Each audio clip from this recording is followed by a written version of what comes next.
Senior Indonesia belum juga terjawab hingga saat ini.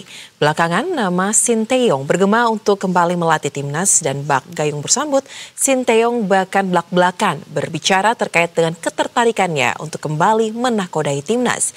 STY bahkan memprioritaskan timnas Indonesia jika mendapat tawaran dari PSSI. Cerita Sinteyong bersama timnas Indonesia tidak pernah padam. Namanya berkali-kali bergema di stadion saat timnas bertanding sepanjang 2025.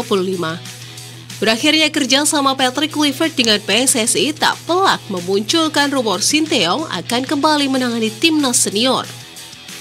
Lewat wawancara terbarunya dengan Goalpost Asia, STY mengaku bahwa Indonesia punya tempat spesial di hatinya. STY menyebut akan memprioritaskan timnas Indonesia sebagai pilihan utama jika mendapat tawaran lagi dari PSSI. 전화는 받으셨습니까, 인도네시아에서? 아니요, 뭐 그런 전화나 뭐 조건이나 이런 연락 온 적은 한 번도 없습니다. 사실 오퍼가 와야 선택을 하는 거지만 원론적으로는 인도네시아에서 부르면 다시 가실 마음이 있으신지가 좀 궁금합니다. 아니, 저는 뭐 감독이고 저는 일단 열려 있으니까 그건 좋은 조건이 들어오고 하면 인도네시아가 아니라 어디든 갈 수 있는 부분. 근데 만약에 이제 같은 조건이라면 인도네시아가 그래도 더 마음에 끌리시긴 하겠네요. 아니, 같은 조건이고 뭐 그보다 더 좋은 조건이 오더라도 인도네시아가 만약 제시한다면 항상 1순위는 인도네시아라고 보면 되겠죠. Sebelumnya Sinteyong membesut timnas Indonesia sejak awal 2020. Kebersamaan STY dengan timnas berakhir pada Januari 2025. STY mencatatkan banyak pencapaian bersama skuad Garuda. Ia membawa timnas melangkah jauh di kualifikasi Piala Dunia 2026, bahkan hingga ronde ketiga kualifikasi sebelum digantikan Patrick Kluivert. Bersama STY pula, timnas senior lolos ke Piala Asia 2023. Terakhir kali timnas berlaga di Piala Asia adalah tahun 2007. Selama keikutsertaan timnas di Piala Asia, skuad Garuda selalu mentok di fase grup. Di Piala Asia 2023, STY membawa timnas lolos dari fase grup. Bahkan timnas U23 dibawa STY hingga semifinal Piala Asia U23 tahun 2024. Timnas lolos dari fase grup lalu mengalahkan Korea Selatan di perempat final. Pencapaian di semifinal ini menghadirkan peluang Garuda Muda tampil di Olimpiade. Garuda Muda kalah di semifinal saat menghadapi Uzbekistan. Mimpi ke Olimpiade pun kandas karena terhenti di play-off antar benua. Tim Liputan, Berita 1.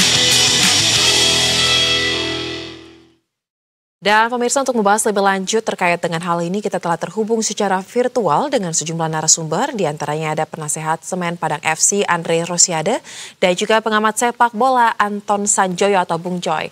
Halo, selamat sore Bang Andre dan Bung Joy, apa kabar? Selamat sore Soza, selamat sore Bung Joy. Baik. Selamat sore Pak. Baik, saya mau ke Bung Andre dulu karena saya ingat beberapa waktu yang lalu ya, Bung Andre sempat bergabung di Berita Satu Utama, juga membagikan pandangannya terkait dengan keputusan PSSI yang memecat Kluivert kala itu. Dan seperti itu, kala itu Bang Andre seperti cukup keras memberikan kode agar Sinteyong saja yang kembali. Nah, terkait dengan Sinteyong ini nih Bang, ada statement terbaru tadi dalam paket berita pengantar dan Sinteyong seperti memberikan sinyal nih, ada kode-kode mau juga nih kembali ke timnas Indonesia. Bagaimana pandangan Anda?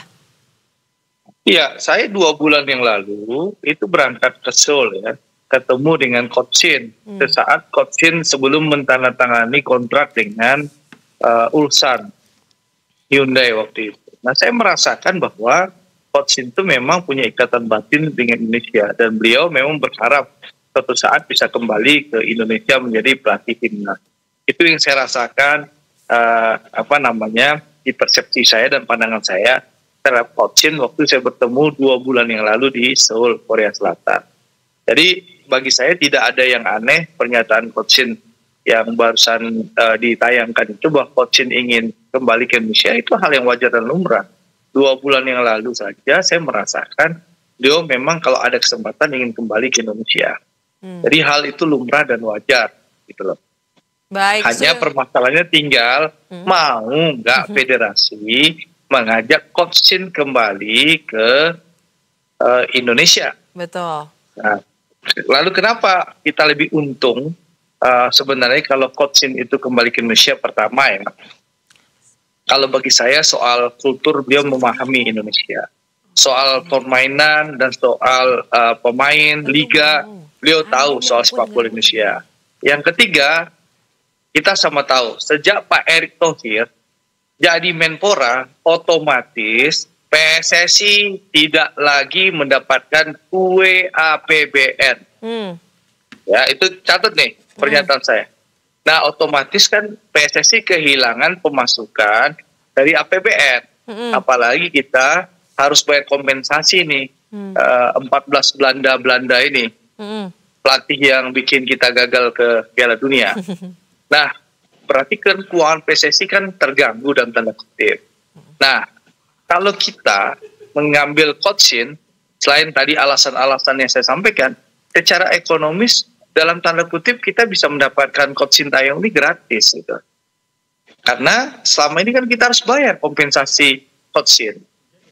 Baik. Nah, kenapa nggak kompensasi itu kita jadikan gaji Coach Shin untuk melatih Indonesia berapa tahun ke depan? Itu usulan saya. Tapi apakah bisa diterima oleh federasi? Saya tidak tahu. Tapi kalau menangkap suasana kebatinan Esko, ya mayoritas akan menginginkan Coach Shin kembali menjadi pelatih timnas. Tapi ya apa yang mau kita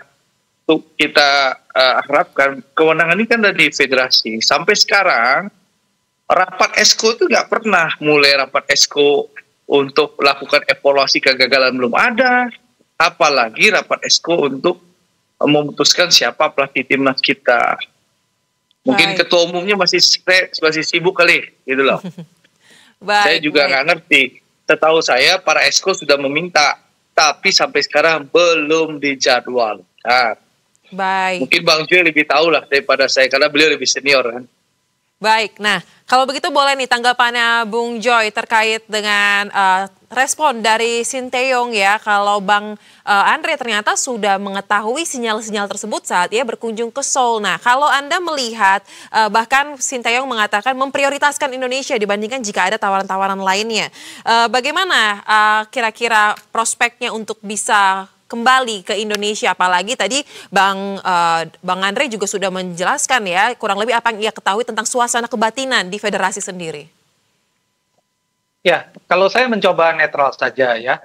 Jadi gini, kalau Shin Taeyong yang kembali memang banyak untungnya, tapi juga harus dipertimbangkan beberapa hal. Untungnya adalah dia kan udah 5 tahun di sini, artinya investasi dia sudah cukup banyak lah. Dia juga memahami banyak hal di Indonesia. Dia sudah kenal dengan kultur, dia sudah kenal macam-macam lah.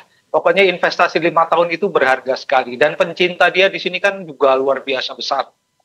Tapi juga harus dipertimbangkan karena ini kan kalau saya mengibaratkan ibarat orang yang pacaran putus balik lagi gitu ya. Ya nggak masalah juga, itu hal yang biasa terjadi di sepak bola. Ini yang pegang Arab Saudi juga kan dulunya pegang, lalu diganti, lalu sekarang pegang lagi, sukses masuk ke Piala Dunia. Jadi itu bukan hal yang aneh lah kembali ke tim nasional.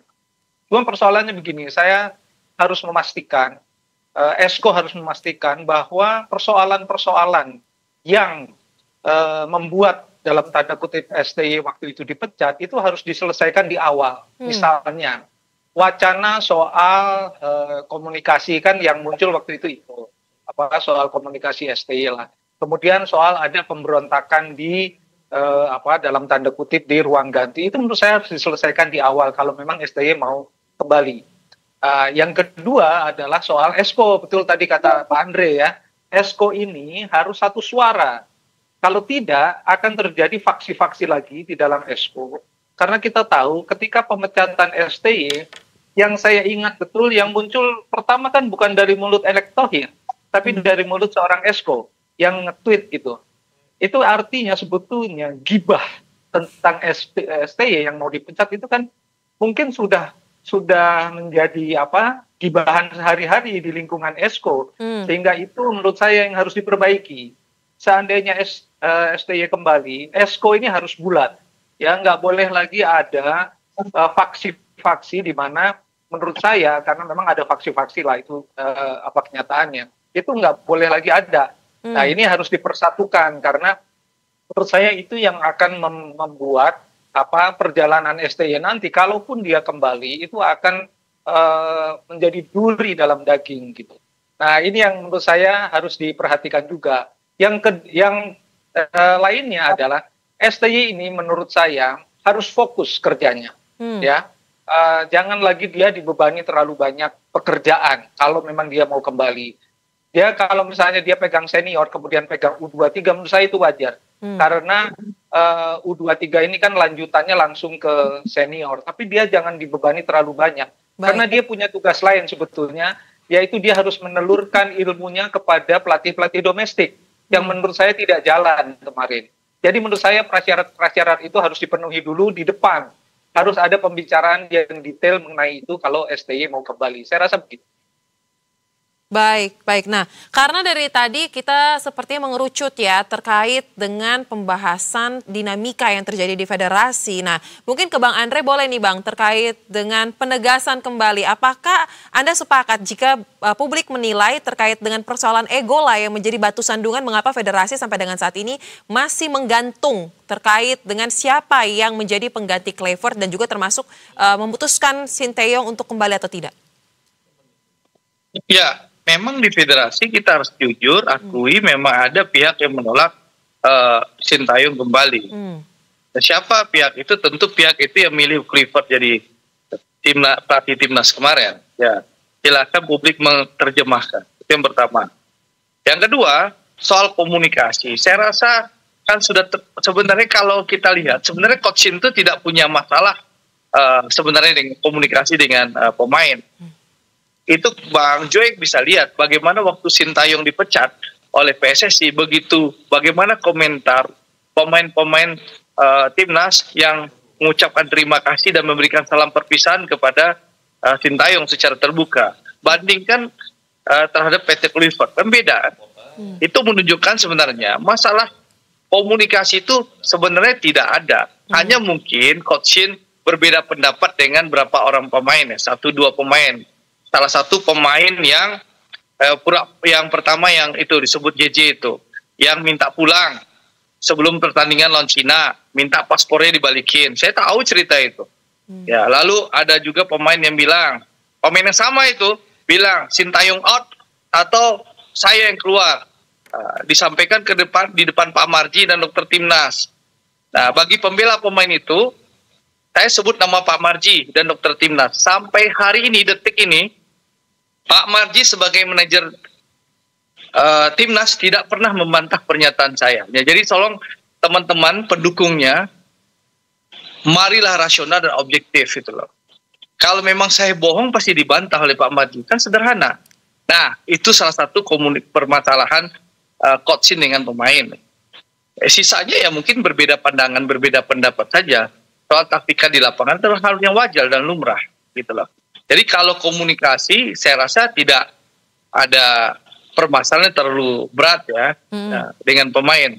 Malah rame ruang ganti lebih rame lagi waktu zaman Kluivert ini gitu loh. Baik. Nah, ada permasalahan di Osaka, ada permasalahan di Arab, di ruang ganti juga ada kejadian. Padahal sudah satu bahasa katanya. Baik, gitu berarti info belakang panggungnya justru lebih riuh ya ketika zamannya Kluivert dibandingkan Coach Shin ya. Sederhana aja Sosa. Kalau memang pemain mencintai PT Kluivert, tentu sudah banyak komentar. Terima kasih coach, kami mencintai, senang bekerja sama dengan coach, sudah banyak. Betul. Apa namanya? Pemain-pemain timnas mengucapkan salam perpisahan dengan apa? Dengan PT Kluivert dan kawan. Dan faktanya kan kita bisa lihat beda kan perlakuannya. Betul. Gitu loh. Betul. Jadi kita bicara dengan fakta dan data saja, bukan dengan narasi opini gitu loh. Betul. Dan apalagi kita mendapat pernyataan oleh pastor yang dianggap oleh salah satu pundit itu pro Belanda itu bahwa inilah calon pengganti Kluivert yang bagus, terbaik untuk mengganti Kluivert. Ternyata apa pernyataan pastor? Itu mengecewakan kita semua. Kalau memang dia nggak sanggup, nggak logis, kenapa terima? Betul. jadi pelatih kita gitu. Baik. Jadi menurut saya, mari kita ambil kebijakan yang positif dan objektif. Saya tidak fanatik Sintayong. Silahkan pilih pelatih lain, tapi jangan fanatik Belanda juga. Dikit-dikit harus Belanda, dikit-dikit harus Belanda. Ya, Baik. kalau memang mau cari DNA Piala Dunia, carilah Italia, ya. Brazil Baik. aja mau kok ambil Carlo Ancelotti jadi pelatihnya, padahal coach Don Carlo Ancelotti nggak bisa tuh bahasa Brazil gitu loh. Baik, berarti harus lebih objektif ya, Bang Andre ya, terkait dengan persoalan Iya. ini ya, diharapkan ya. Ya kan tidak harus Belanda. Betul. Bisa nggak harus Baik. coachin juga. Baik, Bisa Bung. pelatih-pelatih yang lain gitu loh. Baik. Nah, kalau Bung Joy sendiri pandangannya seperti apa nih Bung Joy? Kalau kita lihat memang terkait dengan susunan pemain ya, dengan susunan yang ada sekarang, skuad sekarang, kira-kira pelatih seperti apa yang paling dibutuhkan oleh timnas kita? Apakah memang Coach Sintayong ini menjadi pilihan yang paling realistis dan masuk akal, atau butuh mungkin penyegaran terkait dengan kualifikasi? Seperti apa? Ya, Sintayong boleh saja masuk di dalam daftar karena dia juga ada di dalam daftarnya Thailand juga kan. Dia ditawari juga oleh Thailand. Tapi saya setuju dengan Pak Andre bahwa nggak perlu Sintayong juga, nggak perlu Belanda juga gitu kan. Jadi kan kalau saya begini, ini kan soal timnas ini harus dipikirkan matang-matang, jangan emosional. Jadi nggak perlu terburu-buru juga gitu loh untuk menunjuk timnas, pelatih timnas. Karena kan event besar yang akan dihadapi itu kan menurut saya bukan AFF lah. Kalau AFF itu kasih anak 23, anak 21 aja. Menurut saya kan Piala Asia 2027. Jadi masih lama lah. Nah, artinya jangan sampai mengulang lagi keputusan-keputusan emosional seperti pemecatan Sintayong, pengangkatan Kluivert dan pemecatan Kluivert. Menurut saya itu juga kan faktor emosionalnya tinggi. Jadi ini harus hati-hati. Dan banyak nama sebetulnya di luaran sana yang menurut saya juga cocok ya, yang CV-nya mungkin lebih bagus dari Sintayong, lebih bagus dari Kluivert, gitu kan, kita juga belum tahu. Cuma kan kalau bicara Sintayong, dia punya beberapa keunggulan lah yang tadi saya sebutkan tadi. Tapi kalau tidak perlu Sintayong juga nggak masalah, karena kan ini menurut saya masa depan tim nasional Indonesia ini ya kan tergantung pada keputusan strategis yang harus diambil PSSI. Oleh sebab itu tidak harus terburu-buru. Nah, mungkin 2-3 bulan berpikir untuk mencari. Dan menurut saya harus ditegaskan. Karena timnas Indonesia ini kan sekarang unik. Ya kan, pemain-pemainnya boleh yang terbaik sekarang ya kan. Tapi mereka bukan kelas dunia. Sehingga harus ada pelatih yang mampu untuk mengumpulkan mereka 2-3 hari, tapi kemudian menjadi tim yang utuh. Ini bukan Perancis, ini bukan tim kita, ini bukan tim Perancis, bukan Spanyol, bukan Brasil, bukan Argentina yang kumpul 2-3 hari dan bisa sukses gitu loh. Nah, ini harus kategori ini menurut saya harus fit dengan timnas kita yang kebanyakan pemainnya ada di luar negeri. Saya kira itu harus di ini pertama kali. Baik, lantas kalau begitu dengan kondisi per hari ini tanggal 22 Oktober, sementara November sudah di depan mata. Pertanyaannya Bang Andre dan juga Bung Joy, apa yang paling penting untuk dilakukan oleh federasi terhadap timnas kita? Karena kalau tidak salah ya, di November ini kita masih akan ada menghadapi FIFA Matchday. Seperti apa? Mungkin dari Bung Andre terlebih dahulu. Ya, yang FIFA Matchday kan tanggal 10 November ya, berarti sekitar 2 minggu lagi. Ya. Kalau menurut saya, kalau memang yang paling penting itu yang pertama evaluasi dulu. Ya, itu yang paling penting dulu. Ya, kalau soal pelatih, kalaupun tidak bisa diputus sekarang, seperti kata Bu Joy, kan kita bisa tunjuk caretaker. Kalau untuk satu pertandingan, Coach Indra Safri bisa kok ditugaskan untuk jadi caretaker sebentar. Kan hanya kerjanya paling 5 hari, bisa kok. Coach Indra bisa jadi caretaker untuk sementara untuk FIFA Matchday kalau memang kita akan melaksanakan FIFA Matchday. Tapi yang paling penting itu evaluasi. Apa sih kenapa sih kita gagal? Apa penyebab kegagalan kita? Baik. Kan itu seharusnya kan Patrick Kluivert dan kawan-kawan harus mempertanggungjawabkan. Baik. Kenapa ini bisa gagal? Atau perlu diinvestigasi kenapa kita bisa gagal? Kok tiba-tiba susunan pemainnya lawan Arab aneh. Baik. Berbeda sekali lawan Irak gitu loh. Lalu apa benar tuduhan Andre Shade itu tidak ada latihan simulasi taktik di lapangan, campaign di lapangan. Saya rasa tuh Pak Marji sebagai ketua BTN harus menyampaikan secara terbuka kepada publik itu supaya yang saya sampaikan itu tidak dibilang orang Baik. fitnah dan hoax. Tapi Baik. kalau biasanya diam, PSSI selalu benar pernyataan saya. Baik, singkat saja Bung Joy, Anda setuju evaluasi menjadi kunci? Singkat saja. Ya, harus dievaluasi untuk melangkah ke depan, harus melihat ke belakang dulu apa yang salah kemarin, apa yang harus ditambahkan, apa yang harus diperbaiki. Kan itu. Jadi harusnya memang ada evaluasi dulu, makanya saya bilang nggak usah terburu-buru. Karena kan ya bisa dipakai ke caretaker kok. Selain Indra Safri ada beberapa pelatih yang pegang A-Pro juga, menurut saya juga bolehlah dikasih itu kesempatan. Wong cuma FIFA Matchday gitu ya, Baik. nggak menentukan apa-apa, paling peringkat. Tapi saya kira harus dievaluasi dulu. Baik, kita harapkan hal ini ditanggapi dengan serius ya, tidak lagi terbawa oleh emosi atau ego, tetapi memikirkan lebih baik jangka panjangnya ke depan. Apalagi tadi Bang Andre sudah kasih clue, tidak lagi mendapatkan APBN nih PSSI ke depannya, sehingga kondisi keuangan menjadi suatu hal yang penting untuk dihitung ya, dikalkulasi. Baik, terima kasih untuk Bang Andre dan juga Bung Joy telah berbagi pandangan dan analisa bersama kami di Berita Satu Utama. Salam sehat, selamat kembali beraktivitas. Ya, selamat sore Bang Joy, Sosa. Sore.